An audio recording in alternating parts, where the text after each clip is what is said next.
You're beautiful. You sent two assholes to do Cody and they blew it. I paid you half.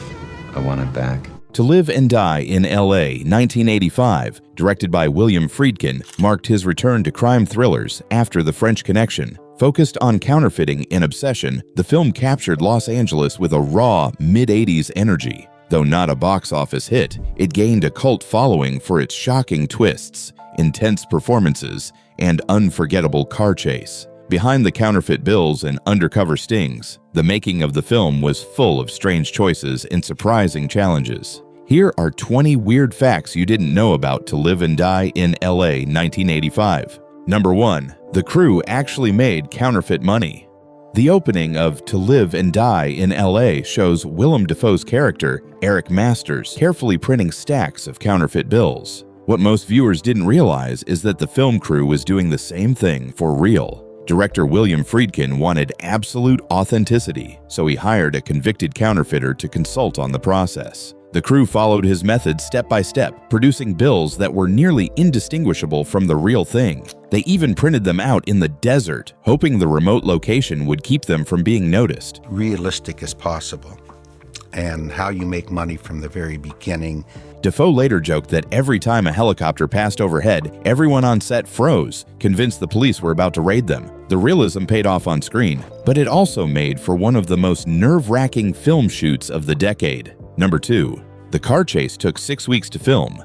The car chase in To Live and Die in L.A. is one of the most talked about scenes in 1980s cinema, but pulling it off was no small feat. Director William Friedkin, who had already set the bar with The French Connection, wanted to outdo himself.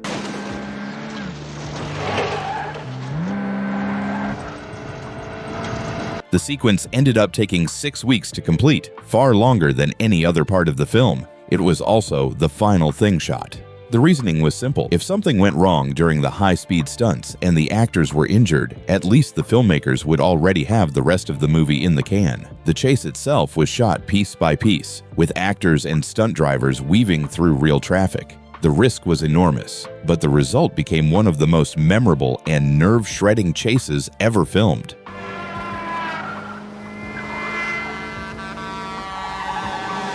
Number 3. Real inmates appeared in the prison scenes. When To Live and Die in L.A. shifts into its prison sequences, the realism comes straight from the location. Director William Friedkin insisted on filming inside the San Luis Obispo Penitentiary, a functioning state prison in California. To make the scenes feel authentic, the production didn't just use actors in the background. They brought in real inmates to appear as extras.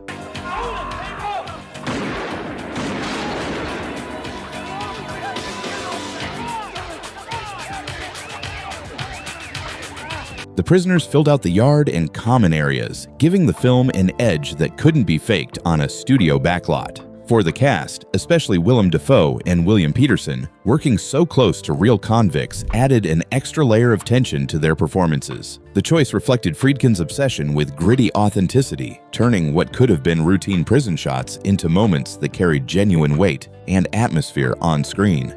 If you're enjoying this so far, hit that like button and subscribe for more awesome movie facts. And tell us in the comments, what movie brings you the most nostalgia, and which one should we cover next? Number 4. Friedkin got in trouble with the Secret Service. William Friedkin's obsession with authenticity nearly got him arrested. As you threw it in, you'd see the back was white. So we actually printed on both sides, which I think that's where you cross the line. Not bad at all.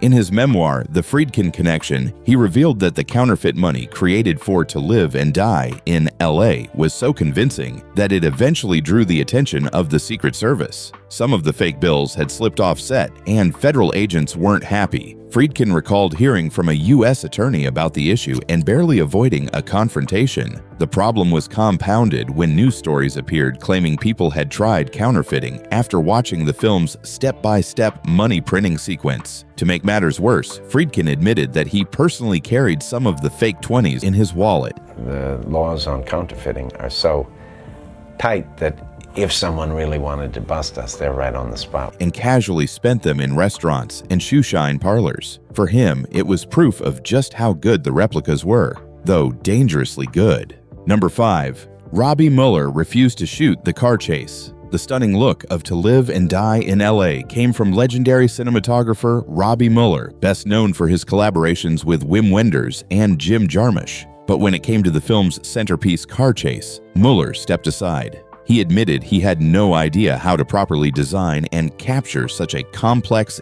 dangerous sequence. Rather than fake it, he handed the responsibility over to second unit cameraman Robert D. Yeoman. Yeoman, who later shot Rushmore and the Grand Budapest Hotel for Wes Anderson, coordinated the chase with director William Friedkin, who was determined to outdo The French Connection. The decision proved why the chase became the film's defining moment, while Mueller's eye for color and atmosphere still gave the rest of the movie its gritty, sun-bleached Los Angeles style.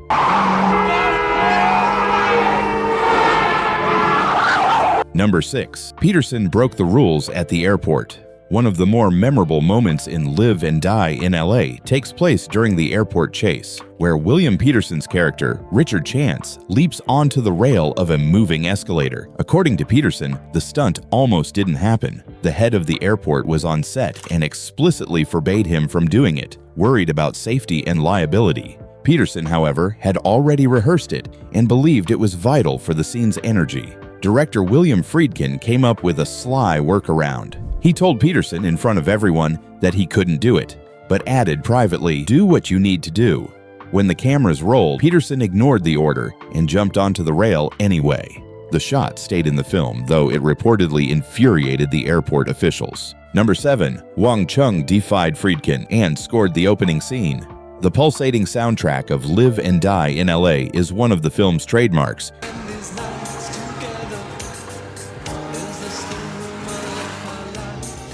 Courtesy of the band Wang Chung, but their most famous contribution nearly didn't exist. William Friedkin specifically asked them not to write a theme song titled To Live and Die in LA, dismissing the idea as too cheesy. Wang Chung ignored him. They went ahead and composed the track anyway, then nervously played it for Friedkin. To their surprise, he loved it. In fact, he loved it so much that he decided to restructure the film. Friedkin wrote and shot a new pre-title sequence showing Richard Chance at work as a Secret Service agent, just so the song could blast over the opening. What started as defiance turned into one of the most iconic musical openings of the 1980s crime genre. Number 8. Friedkin cast his leads straight out of Chicago theater. With a budget of just $6 million to Live and Die in LA. With a $6 million budget, and everyone took pretty low salaries. Didn't have the money to chase big-name stars.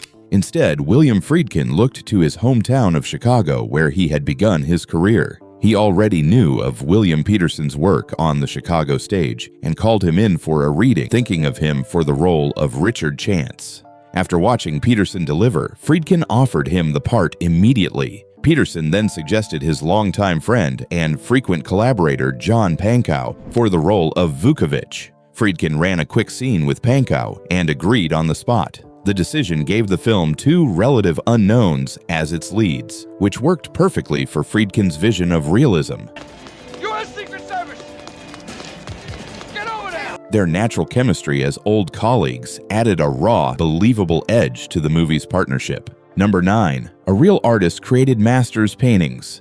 The paintings produced by Willem Dafoe's character, counterfeiter Rick Masters, weren't movie props. They were the real work of German expressionist painter Rainer Fetting. At the time, Fetting was an acclaimed young artist whose bold, modern style fit perfectly with the character's persona. Dafoe spent time observing Fetting at work, studying his movements so his own painting scenes would feel authentic on camera. One of Fetting's canvases was even used in the opening sequence, where it is set on fire and destroyed. Ironically, had it survived, it would have been worth a significant amount of money today. Fetting didn't just contribute artwork, he even made a cameo as the priest in the surveillance sequence at the church. His involvement gave the film a layer of authenticity, tying the fictional world of Rick Masters to the real art scene of the 1980s. Number 10. The Michael Mann lawsuit that never happened. Over the years, a persistent Hollywood rumor has floated around that Michael Mann, the creator of Miami Vice,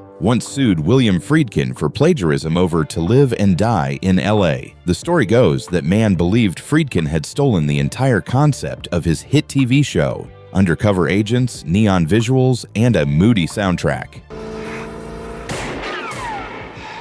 and took him to court, only to lose the case. It's a juicy tale, but it isn't true. Friedkin himself later addressed the rumor directly, calling it pure fiction. "Michael Mann and I have been good friends for 30 years. Nothing like this ever happened," he explained. While To Live and Die in LA and Miami Vice share a certain 1980s crime aesthetic, the supposed lawsuit is just another Hollywood myth with no basis in reality. Number 11. The freeway chase used 900 cars.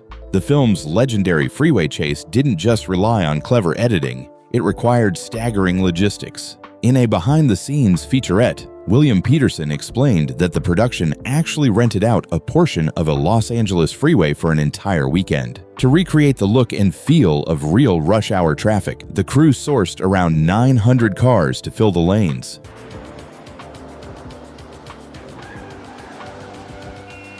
Coordinating the massive fleet was a challenge in itself, with stunt drivers, extras, and parked vehicles all arranged to simulate gridlock, while leaving space for the chase action to weave through. For Peterson, it made the scene feel both authentic and terrifying, as he and his stunt double-barreled the wrong way into streams of traffic. The result was one of the most chaotic, nerve-wracking chase sequences ever filmed, and a logistical nightmare behind the camera.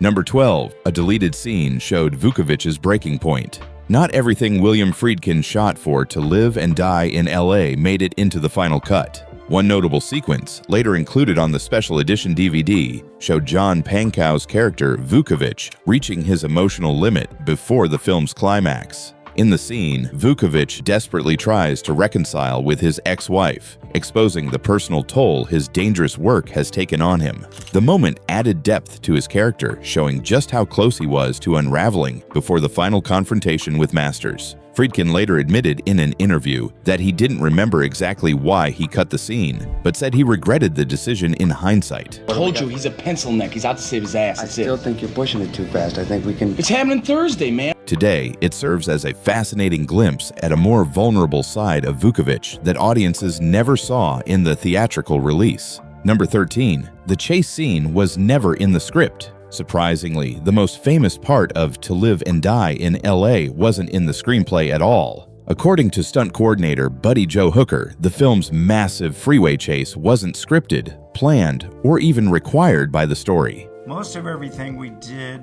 there was no computer. You sat down and figured out, okay, the angle of the ramp, you jumped the car.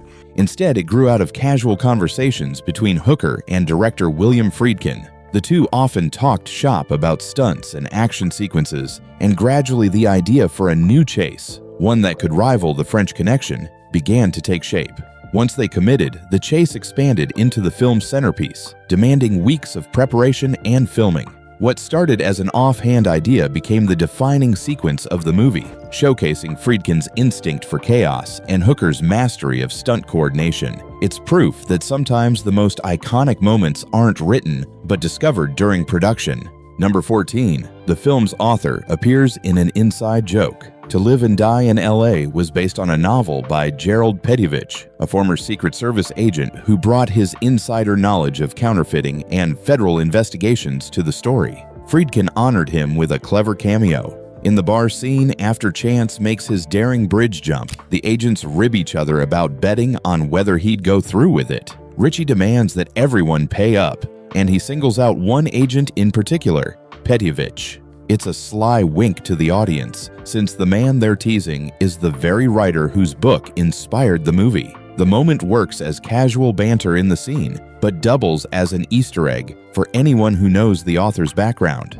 It's one of those hidden touches that make the film richer on repeat viewings. Number 15. Peterson and Dafoe avoided each other off-set. The animosity between Richard Chance and Eric Masters feels electric on screen, and part of that tension came from real life. In his autobiography, William Friedkin revealed that William Peterson and Willem Dafoe deliberately kept their distance during filming. The two avoided each other during breaks and developed what Friedkin described as a strong dislike for one another, much like their characters. Neither actor made an effort to bridge the gap, but Friedkin didn't discourage it. In fact, he believed the coldness helped their performances, giving every exchange a sharp edge that might not have been there otherwise. The strategy worked. Their scenes together pulse with hostility and mistrust, mirroring their real-life disconnect. You could arrange an appeal bond.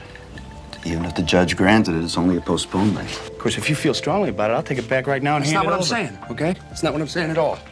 Sometimes the best way to create authentic conflict on camera is to let actors draw from genuine feelings behind the scenes. Number 16. Friedkin said it was the easiest film he ever made. William Friedkin had a reputation for intense, often chaotic productions, from The Exorcist to The French Connection. But when looking back on To Live and Die in LA, he surprised many by calling it the easiest film of his career. Despite the dangerous stunts, the massive car chase, and shooting on location across Los Angeles, Friedkin felt the project flowed smoothly from start to finish. He credited the cast and crew for their commitment, especially the younger leads who were eager to prove themselves, and the precision of his stunt team, who pulled off sequences that looked nearly impossible on paper. For a director known for clashing with studios and battling through troubled shoots, To Live and Die in LA stood out as a rare exception. A tough film that, for him, came together effortlessly. Number 17. Recognized by the American Film Institute. While To Live and Die in LA was never a huge box office success, Get up, you son of a bitch! its reputation only grew over the years. In 2001, the American Film Institute released a list of 400 films nominated for its 100 most heart-pounding American movies list. Among classics like Psycho, Jaws, and Die Hard, Friedkin's crime thriller earned a nomination. The inclusion was a nod to the film's relentless tension, particularly its legendary car chase, which critics and fans still rank among the greatest ever filmed. Though it didn't crack the final top 100, being recognized alongside Hollywood's most suspenseful movies helped solidify the film's cult legacy. For a once-overlooked crime drama, AFI's acknowledgement was proof that To Live and Die in LA had carved out a permanent place in American cinema history. Number 18. A Real Cop praised Pankow's panic. One of the most striking moments in the freeway chase is John Pankow's performance as Vukovich, who completely unravels as the chaos escalates. His wide-eyed panic and near breakdown added realism to a sequence already brimming with danger. A year after the film's release, Pankow was approached in a New York coffee shop by an undercover NYPD officer who recognized him. The cop told him that his reaction in the chase was exactly what would happen in real life: sheer terror and panic rather than calm composure. For Pankow, it was validation that his performance rang true even to professionals Going this way. who had been in similar high-pressure situations. What could have come off as overacting instead became a rare moment of honesty in an action movie, grounded in reality by an actor's instincts. Number 19. Pankow and Dafoe had already worked together. By the time they faced off in To Live and Die in LA, John Pankow and Willem Dafoe already had a shared screen credit. Both actors appeared briefly in Tony Scott's stylish vampire film, The Hunger, 1983. Their moment together comes in a small but memorable sequence inside a telephone booth. While neither role in The Hunger was large, it provided an early crossover for the two young actors.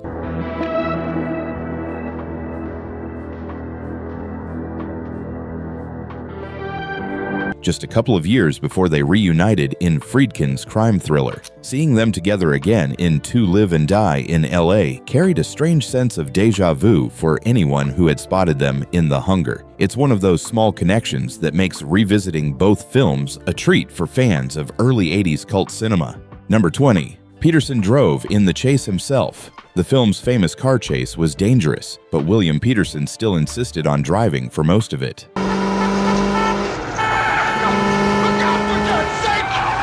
Stunt drivers handled only the riskiest maneuvers, like weaving into oncoming traffic, while Peterson was behind the wheel for the bulk of the sequence. Director William Friedkin believed it added realism, and Peterson later admitted it was one of the most nerve-wracking experiences of his career. And that's 20 weird facts about To Live and Die in LA.